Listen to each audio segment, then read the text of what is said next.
क्या साल 2026 में यूजीसी को लेकर देश में आर पार की लड़ाई होने वाली है? और क्या यही मुद्दा 2027 के चुनावों में राजनीति का बड़ा गेम चेंजर बन सकता है?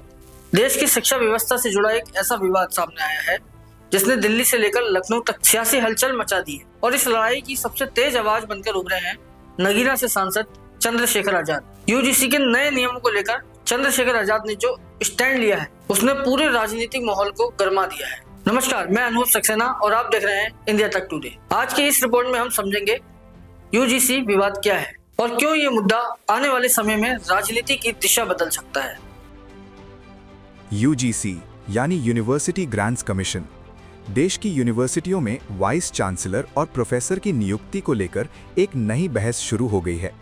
कहा जा रहा है कि नई गाइडलाइन में एससी, एसटी और ओबीसी वर्गों को उनका संवैधानिक अधिकार सुनिश्चित करने की कोशिश की जा रही है। लेकिन जैसे ही ये मुद्दा सामने आया, देश के कई हिस्सों में बहस और विरोध भी शुरू हो गया। कुछ लोग इसे सामाजिक न्याय की दिशा में बड़ा कदम बता रहे हैं, तो कुछ लोग कह रहे हैं कि इससे मेरिट पर असर पड़ेगा। यहीं से विवाद और गहरा हो गया। इसी बीच नगीना से सांसद चंद्रशेखर आजाद इस मुद्दे पर खुलकर सामने आए हैं। उन्होंने साफ कहा है, संविधान ने जो अधिकार दिए हैं उन्हें किसी भी कीमत पर कमजोर नहीं होने दिया जाएगा। चंद्रशेखर आजाद का कहना है कि देश की यूनिवर्सिटियों में अभी भी कई जगह सामाजिक प्रतिनिधित्व संतुलित नहीं है और यही वजह है कि वो इस मुद्दे को सिर्फ शिक्षा का नहीं बल्कि सामाजिक न्याय की लड़ाई मान रहे हैं। नगीना से सांसद बनने के बाद उनका राजनीतिक प्रभाव भी तेजी से बढ़ता दिखाई दे रहा है। उनकी सभाओं में बड़ी संख्या में युवा दिखाई देते हैं और सोशल मीडिया पर भी उनका समर्थन बढ़ता जा रहा है। इस बीच चंद्रशेखर आजाद ने इस मुद्दे को लेकर एक बड़ा राजनीतिक प्लान भी सामने रखा है। सूत्रों के मुताबिक उनकी रणनीति 4 बड़े कदमों पर आधारित है। पहला, देश भर में न्याय यात्रा निकालना और यूनिवर्सिटी कैंपस तक पहुंचना।